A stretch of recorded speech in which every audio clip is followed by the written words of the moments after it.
Ok, voltando, a Arlete botou aqui um comentário que na Tijuca, na Tijuca, no Rio de Janeiro, tem um trecho que reduz, em 3 minutos você faz o trecho que reduz muito o movimento e ajuda bastante. Ela dá essa sugestão para Teresópolis.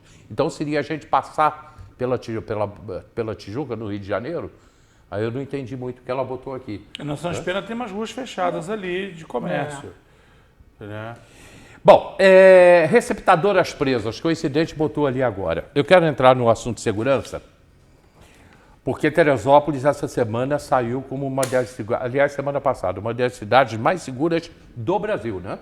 A gente apareceu e continua. Está entre as primeiras. E do Estado, do Estado seria até a primeira, né? Nós estamos na frente de Petrópolis e Friburgo. Aí eu faço a campanha, plaque o seu carro em Teresópolis. Porque aí, com o carro emplacado em Teresópolis, a gente ganha mais do IPVA, um pouquinho mais para nós, do repasse do Fundo de Participação dos Municípios, e o seu seguro reduz. Eu também sou, claro que eu sou a favor, porque eu sou barrista, então é comércio onde a pessoa faz o comércio onde mora, é Teresópolis. Mas antigamente, rapaz, as pessoas realmente, a placa do carro era uma identidade muito forte. Essa placa aí, essa placa Mercosul. Opa, de onde é esse aqui? Lá de Sumidouro. Tá vindo para Teresópolis, esse aqui tá vindo do Rio. Hoje você chega na feirinha, que era uma coisa de identificação, era a placa do carro, aí você vê as placas, você não sabe onde é. Então a Arlete botou, na Barra da Tijuca, que tem uma trilha verde de 3 minutos, passam muitos carros e raramente há congestionamento. Acho que essa seria 50% da solução para Teresópolis. Mas o quê? Né? Aí, aonde passariam os carros? Você não explicou pra gente. Só se a gente estiver aqui na Barra da Tijuca, Arlete. Agora, falar sobre segurança. Arlete, pode responder aí que eu falo aqui. Plantonistas da 110 receberam na última terça-feira 2 vítimas do golpe do falso advogado, que a gente falou disso aqui em Teresópolis. O presidente da OAB esteve aqui falando disso.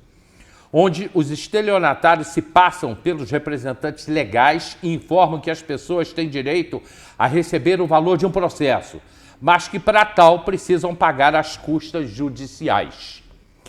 Então, ele liga, ele sabe que você tem um processo e ele liga dizendo que é advogado e que você vai ganhar o processo, mas que tem que pagar as custas, Ricardo. Isso infelizmente tem acontecido muito em Teresópolis, né? São 2 casos, mas assim, provavelmente tiveram outros que ainda não foram comunicados à delegacia. Tem acontecido muito. E o que a OAB, inclusive do Estado, tem começado a fazer campanha nesse sentido, para que a pessoa só entre em contato com o advogado pelo número certo do advogado e tudo mais. E tem sido feito. E o que facilita muito esses golpes? Você tem, né, o processo judicial, ele é público. Então, qualquer pessoa pode entrar e verificar quem tem processo, quem não tem, o que está sendo discutido naquele processo e o que os golpistas, na maioria das vezes, fazem. Eles pegam as informações ali, veem o processo, entram em contato com a pessoa, falando daquele processo específico que a pessoa tem. Então, a pessoa acredita que vem do escritório mesmo do advogado, né? Pegam a foto do advogado e tudo mais, entram em contato e começam a pedir dinheiro e a pessoa vai pagando. Quando o Hélio colocou você nessa fala que é necessário, né, porque até é a coisa de advogado, eu já fiquei, né, interiorando que sou, fiquei já desconfiado. Será que tem alguém de dentro que passa a informação para o advogado procurar essas pessoas? Mas não é isso. O advogado consegue informações sem consegue informações. O que você tem, às vezes, em alguns processos, para facilitar, você acessa como advogado, né? Mas parece que, inclusive, já começaram a pegar também alguns, né, estelionatários e tudo, que eles conseguem puxar o login e senha do advogado e aí, com isso, eles entram num processo e começam a fazer. Mas assim, eu não precisa ele ter o meu login e senha para acessar os meus processos. Ali, basta de outro. Sem tua OAB? Sem minha OAB, sem nada. Não, basta no Totem você já consegue. Você consegue fazer uma filtragem com o CPF da pessoa. Como não é sigiloso o processo, você consegue fazer filtragem. Agora, uma solução que poderia ser, por exemplo, no TRE, eu sei porque trabalho fazendo isso dentro do partido. O TRE mudou o esquema de filiação. Você hoje, por exemplo, antes, para poder filiar, desfiliar alguém, para acessar lá o FiliWeb, na parte de administrativa, eu tinha que ter o login e a senha, no caso do presidente do partido. Agora, eles mandam um token para o celular do presidente do partido, para você poder entrar na hora. Sim, Senão você, que nem o Google na segunda etapa, senão você não consegue acessar não consegue. o sistema do TRE.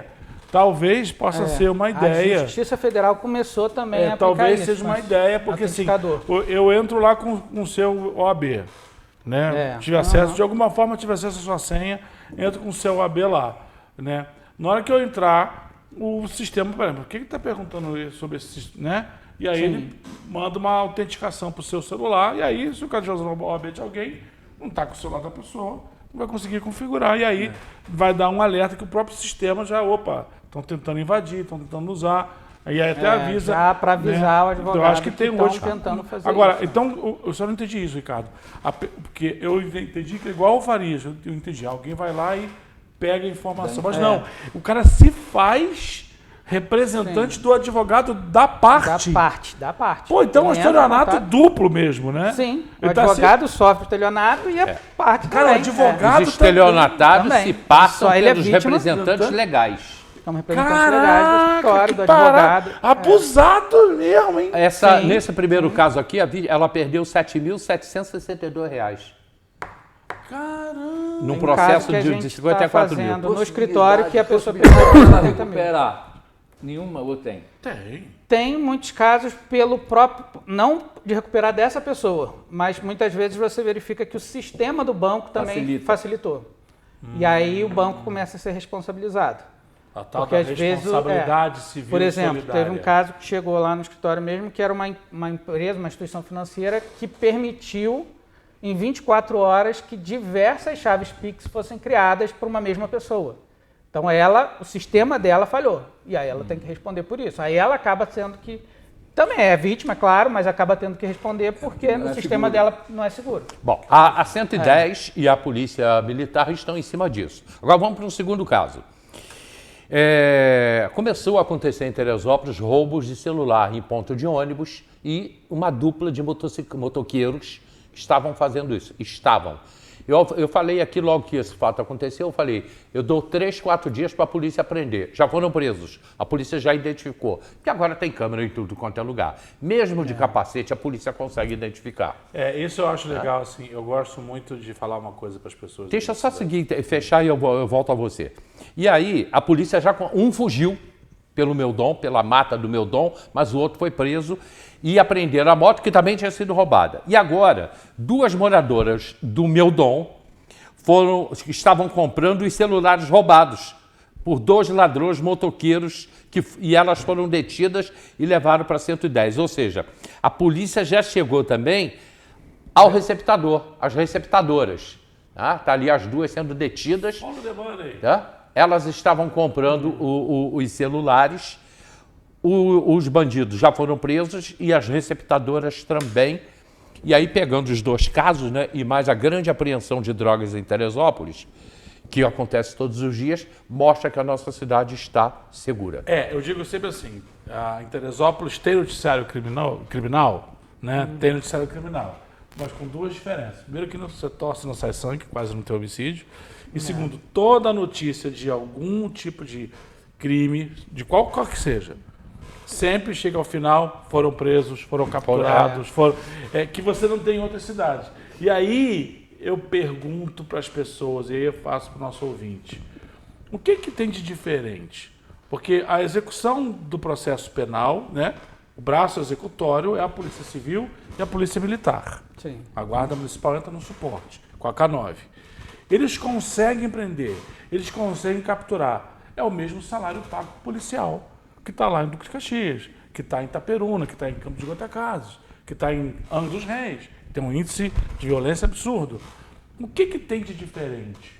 Né? É uma pergunta de reflexão, eu não sei qual é a resposta. Por que a polícia aqui é tão eficaz? Por que aqui dá certo, o sistema de segurança que funciona, a denúncia é feita, a polícia vai para a rua e é apreendido. Né? Pega. A semana passada foram 9. 9. Do comando vermelho. Apreendido. Então, assim, se aqui funciona, uma cidade com uma metragem, com o tamanho que a gente tem, por que em outros lugares não funcionam? Eu acho que há uma reflexão a ser feita, penso eu, da gente pensar um pouco nisso, sabe? Recentemente agora o governador fez uma entrega, não sei quantas viaturas ali no aterro do Flamengo, né? Uhum. E com a participação de vários políticos, inclusive do futuro governador, né? Que vai assumir no dia 6 de abril, ele assume como governador, o Rodrigo Bacelar, né? Porque jogaram o Pampolha para o TCE. E aí eu fico essa pergunta, quando você vai ver na mancha criminal, poxa vida, por que em Teresópolis funciona e de repente não funciona numa outra cidade? Tipo assim, Duas Barras. Duas Barras tem um índice de criminalidade altíssimo, um furto de veículo lá gigante, proporcional ao número de habitantes. Então, assim, é uma pergunta assim, sem uma resposta. Eu acho que a gente tem que pensar um pouco sobre isso, sabe? O que é? O que está faltando? Eu não sei, Faria. Não é fácil isso aí, tem que ser especialista também. Nós temos cidade, você falou de Duas Barras, você está outra cidade. Sumidouro. Sumidouro tem 80% da população na área rural. Sumidouro, quando existia politicamente esse tipo de situações que chegava pelo menos para a gente, vamos punir o funcionário e tal. Um delegado, por exemplo, ia para Sumidouro, porque lá não tem crime nenhum, é zero. Então, a punição era para ficar no ostracismo mesmo, ficar no ostracismo. Mas são características. Aí a Sumidouro não tem, mas Sumidouro a população é muito pequena. E tem não estou dizendo que é uma área urbana, tem erro, tem coisa. Como é muito grande, o volume de pessoas é muito grande, normalmente em área urbana, acontece mais crime, mais ilícito, é claro. Eu estou citando Sumidouro por isso, porque é o único município do estado que a população rural é muito maior do que a urbana. E aí, em vez de quando você vê, quando vê um crime em Sumidouro, é na área rural. Então, isso é muito interessante. Assim, eu acho assim, a gente tem pensar, meditar sobre isso, assim, olhar onde a gente tem uma política pública funcionando. A política pública que não é do município, é do estado, mas aqui funciona em Teresópolis. E é presente. A gente tem um Degase aqui em Fonte Santa, que é uma colônia aberta de jovens. A gente não tem, você não escuta nada. Eu acho que também uma coisa que ajuda a Teresópolis, além de vir muita gente de fora, de ter a população que está aí nos seus afazeres, no trabalho, todo mundo praticamente quase que se conhece, nós temos as entradas muito bem estratégicas. Você vai para Petrópolis, você passa num posto policial. Você vai para o interior, você passa em Albuquerque num posto policial. Você, em vários locais, você tem no Soberbo, tem carro, tem ostensivo.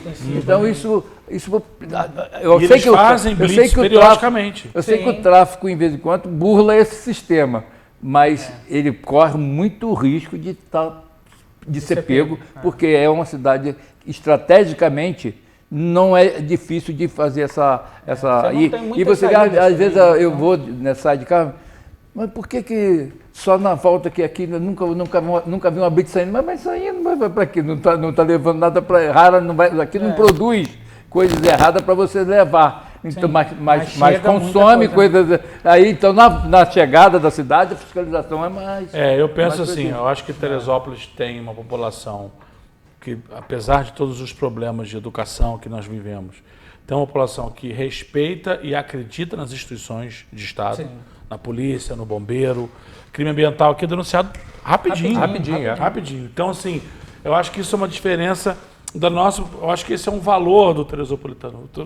Uma das respostas àquela pergunta, quem é o teresopolitano? O teresopolitano é aquela pessoa que acredita nas instituições, mesmo fazendo críticas a ela, mas ele acredita. Quando você tem uma chamada do prefeito para fazer o Zero Fila no domingo, né? E aí você está lá, gente, venha, não deixa furo. Na semana seguinte, praticamente não teve problema de estar vago lá, de você. O pessoal vai. Então, assim, isso são pequenos detalhes, igual a festa. A gente precisa entender assim. Eu acho que se você der condições para a população, para ela poder ter uma vida digna, minimamente digna. Ela acredita e confia. Ela acredita. E olha que Teresópolis, em termos de estatística, ela tem uma estatística, digamos assim, preocupante. 74% da população mora em área de comunidade. A Teresópolis é a cidade mais favelada, lendo como favelada, bairros onde a habitação ela é precária. Você não tem tem esgoto. básica Eu mínima. discordo um pouco Mas do isso termo, do favelado. Não, eu falo favelado no Eu- sentido de... porque são, por exemplo, bairro de São Pedro, um bairro super popular. Sim. Não chamaria que no bairro de São Pedro tem favela. Não, mas tem- a partir do momento que o correio não chega na porta da casa, tem, Faria. É. O correio não chega na porta da casa Você lá, não lá no tem a Pimentel. estrutura básica Você não ali tem pra ele, é. a classificação de um lugar não planejado, vamos botar dessa forma. Porque a Cidade de Deus é planejado, o correio Sim, chega na porque porta. eu estou falando porque eu já disse aqui há um mês atrás, né, que eu fui visitar o Perpétuo, eu fui no Rosário. Entrei e saí. Sim, mas o correio não vai sem dar. correr risco. Pelo menos se correr risco, eu Não percebi. corre. mas Mas, corre, assim, isso que eu estou te você falando. não escuta isso. Esse é o ponto. A gente não tem bairros estruturalizados. 73% das residências em Teresópolis, no primeiro distrito, é em local não estruturalizado. Jardim Serrano é um lugar não estruturalizado. Não tem estrutura. As pessoas vão chegando, foram montando as casas. É disso que eu estou falando. Cresce desordenadamente. Desordenadamente. Por que o nome é favela? O que é favela? Não, favela vem daquela planta. Exatamente. Vem da planta. Porque assim. Favela era uma planta. Era uma planta que tinha num morro, que era o morro, acho que do. No Rio de Janeiro. Não sei se era Escalavrado ou se era um outro morro que tinha ali na área do castelo, que o pessoal veio da guerra, acho que de Canudos, se eu não me engano. E aí eles não tinham onde E morar. não tinham onde morar e foram pra lá, o presidente Passaram deixou eles. chamado. Agora Mas com a gente vai lá ele por conta falando desse do lugar negócio da aí, eu favela. fiquei encucado. É, a favela é uma Não, planta. eu fiquei encucado com rocinha. Porque uma roça... Sim, porque era uma rocinha. Era uma rocinha, E era tinha uma uma feira rocinha, embaixo, em 1960 e pouco. Tem É, um livro. se chama Vamos rocinha. mudar de assunto. Faria, tem um livro que conta a história da chácara que era a Rocinha. É igual a Rocinha, que nem Por aqui isso tá que se chama lembrando. Rocinha. A Rocinha, a origem da Rocinha é igualzinha a origem que aqui tá lembrando. Era uma quinta, né? Do Lebrão, que plantava e foi sendo E aí loteado. foi Depois loteado do jeito que depois foi foi e virando... virou a Quinta Lebrão. Igual o Agriões, que era lá um char que plantava agriões. Agriões. É. O quebra-frasco, que quebrava os frascos. Vale da O Revolta. Vale da Revolta, que querem mudar de nome. Pois é, que Os história é essa? cristãos, Esse os papo. evangélicos, isso é coisa Ué? dos evangélicos. E tô Vai falando, saber eu disso, posso não. falar, eu posso falar isso. Temos lugar de fala, graças a Já Deus. te falo, eu também sou tema da Eles fala. querem mudar porque não pode ser Vale da Revolta, porque o nome atrai coisa ruim. Mas ali tem, Ué, não, gente, ali é tem, história. ali tem Mas tem identificado história, por que é isso. Mas aí eu acho que é aquele negócio do plebiscito. Aí tem que ouvir. Se a população prefere Quem mora lá que prefere seja Vale, que mude, né? vale É. Feliz, Mas Vale eu não sei, eu já ouvi tanta história do Vale da Revolta, mas Não, mas a história é uma só. Os são os revoltosos do Rio de Janeiro, aí eu não vou De entrar na guerra, de história briga, toda, de luta. que se esconderam ali porque era um vale e a polícia, a guarda na época não revoltado, conseguia Não conseguia passar. passar, pois é. Eram 39. Revoltado. 39 revoltas que se revoltaram lá, que fugiram para Teresópolis, aqui se juntaram a negros e índios e conseguiram ficar ali. Morreram os 39, né? Matou todo mundo ali, não ficou ninguém. Daí o nome Vale da Revolta. isso é bonito de ver assim, a gente pensar o quanto a nossa cidade tem história bonita de interação popular. Identidade, identificação. A gente não tem uma coisa só vinda de cima para baixo, entendeu? Isso Quando é muito houve legal. quando derrubaram acabou o Dom Pedro II, a monarquia. Qual foi o primeiro presidente que veio logo depois? Foi o Marechal Floriano Peixoto. Floriano Peixoto. Floriano Peixoto. Cerca de alguns meses depois, foi daí que veio o Vale da Revolta. Alguns meses depois, datas eu não vou me lembrar. E agora eu tenho que pesquisar isso no livro que eu tenho em casa, que é do... Oh, meu Deus, falecido recentemente agora. Roberto Fel. Roberto Fel. Está no livro dele. E aí, Magé foi sitiada, Magé foi tomar, o governo Floriano Peixoto invadiu Magé, eles ficaram um ano dentro de Magé, os militares mataram, estupraram, fizeram o que queriam dentro de Magé. E foi aí que alguns conseguiram fugir e vieram para Teresópolis. A história pega daí. Que Tá? interessante. Isso está tudo num E dos nessa livros. época, Teresópolis ainda deveria pertencer a Magé. Sim, era uma vila. Como é que chama? Fala? Cercania não. Pertencia a Magé, né? Tem um nome. E aí essa história, por isso que é o Vale da Revolta. Distância, acho que era isso. Por isso que, por isso que tem o nome Vale da Revolta. E aí eles querem mudar lá, porque um grupo lá de evangélicos achou que não podia, porque isso atrai atrai o Bom, mal. não sei, eu acho que o Faria tá tá certo. Eu acho que muita coisa, né? Pra ser jogar para a evangélico, população. Tem que ser contado ao povo do Vale da Revolta. Tem que. E assim, eu acho que assim, aí cabe. Tem um projeto, não é um projeto que a pessoa não foi eleita, mas eu me lembro de uma campanha. Eu acho que foi aquela campanha extemporânea que a Maria Bertocha era candidata a prefeita pelo PSOL. Sim. E ela tinha um projeto de incluir nas escolas de Teresópolis a matéria de história de Teresópolis. Isso ser, tem que ser. Para poder dar essa Conhecer ideia a de cidade. pertencimento. Talvez agora, O Vanderlei ainda tem essa ideia. porque eu tem uma acho que coisa a não tá, mas tem, Carla tem. Rebelo vai. Porque é um projeto. Ela falou na época, porque ela era candidata, mas eu acho que é uma coisa que permeia vários professores de história. Eu não Da sou cultura, da de tudo. Porque assim, Teresópolis tem, passando pra por você Ceci e conseguir Peri, entender. indo no Vale da Revolta. A gente tem muita coisa legal aqui. Quebra-praça, Eu não coisa sabia. interessante. Quando a gente estudou a questão do saneamento, né? Eu descobri que Teresópolis ia virar a capital do Já foi capital Já foi do capital estado. do estado. Aí né? veio com a saída do Dom Pedro, com Porque era uma derrubada da canetada, né, monarquia, que fazia isso. uma Canetada, canetada, é. Eu sou contra mudar nome de bairro, por exemplo, bairro Santa Cecília, agora, antes era Lama Fria. Mas por que era Lama Fria? porque não tinha saneamento, não tinha Por que calçamento. era Lama Fria? Não, por causa da lama. O Hélio, Por incrível que pareça, por causa da lama. a Tabatinga. A É um Tabatinga. bairro, Tabatinga é um barro claro, ele é até mais claro, ele é frio. Né? E que você Mas, e Hélio, tinha muito ali. Eu cansei de brincar com Tabatinga, Olha só, cara. eu tô... E a Tabatinga ela endurece. Ah, legal. Não sabia Então, disso. lama fria. Por que é Araras? Por causa aliás, o time do Araras Futebol Clube, a camisa era vermelha, vermelha mesmo, com uma arara azul aqui no peito. Uma das camisas mais lindas que eu já vi, não existe mais. O Jim, que foi o último remanescente aí do Araras, morreu há pouco tempo lá no Rosário. Mas morreu com não. 90 anos já.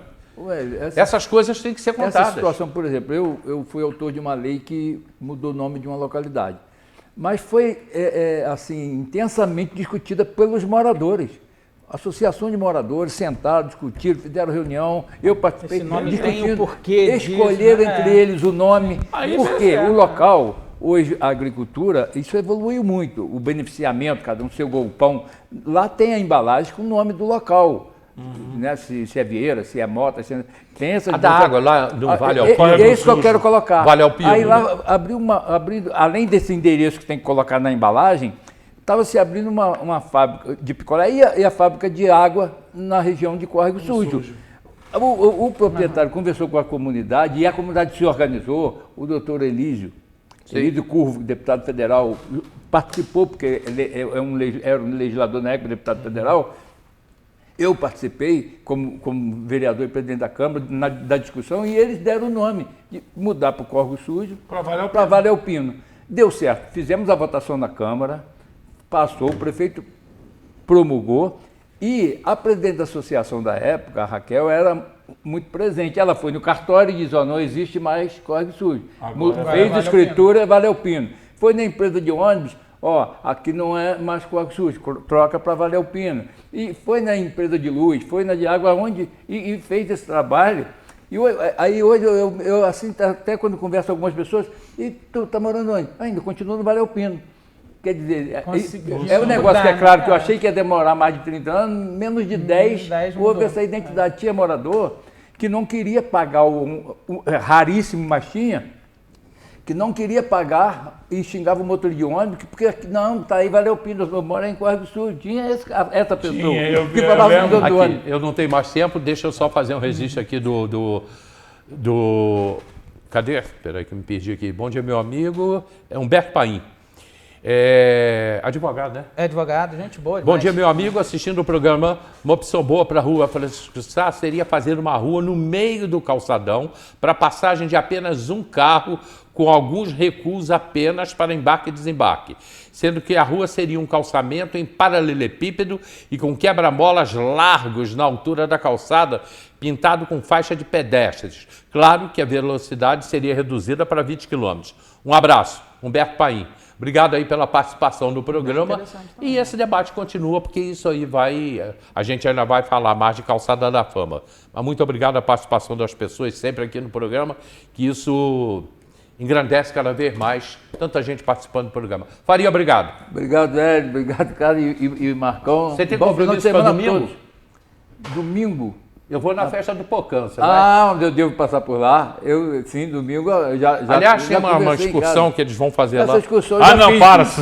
Não, a excursão eu já fiz. Então eu vou ali para tomar um... Tem Isso caipirinha de pulcão, Não, Deus, tem não, o doce. povo tem que saber. Isso aí foi uma excursão que o Hélio fez que me Então, ficou vou lá. traumatizado. Quem não Nunca fui foi fazer um deve Pocã, pelo não, menos quero ir ir lá lá, na festa da Pocã, ali no Clube Nikkei, em Pessegueiros. Meu tempo acabou. É atrativo. Esse negócio da Pocã foi o seguinte, eu estou chegando lá, isso foi o ano passado, estou chegando lá, Não, é eu retrasado. saltei, ano retrasado, saltei do carro, estava saindo uma van e um trenzinho, um Jeep. Jeep... Rural. Daquelas horas, cheio de gente lá no carro. Tinha até o cônsul japonês, coitado do cônsul, Caramba. foi no Jeep, rapaz, eu fui na van. Eu não cheguei, eu saltei do carro, aí o pessoal, vem, vamos ali conhecer. 2 horas... Subindo e descendo, buraco. subindo e descendo, buraco. isso, é? Frio Poeira. de lascar. Muita poeira, Poeira um danada. frio de lascar. E nós não conhecemos nada. Fomos ver a plantação de pocã. Era aqueles pezinhos de pocã desse tamanho assim. Que isso? Não tem Pocã que E aí, bolo de pocã. Aí, só que a gente não achou nada. Levamos 2 horas para fazer isso. 2 horas cara. pra fazer isso. Eu perdi o almoço, que eu queria almoçar lá no troço. 2 horas. Falei, não Nunca vou mais, mais. né? Nunca mais. Não vou faço mais. Domingo eu vou estar na festa Bom do saber que se pocã. eu for na Sem festa, eu fazer não vou trilha. nessa trilha. Domingo eu vou estar lá na festa do Pocã, Deus da quero achar chegada o lá doce do também. Pocã e vou comer yakisoba. E a caipirinha de Pocã. E a caipirinha de Pocã, né? Rosa caipirinha de Pocã, isso aí. Ricardo, obrigado, Marcão. agradeço. Segunda-feira, às 10 horas da madrugada, a gente está de volta. Tem reprise 4 horas, tem reprise meia-noite. E o programa amanhã, final de semana também, o programa volta, passa aí a reprise do nosso programa aqui do debate. Muito obrigado a todos vocês e um grande final de semana.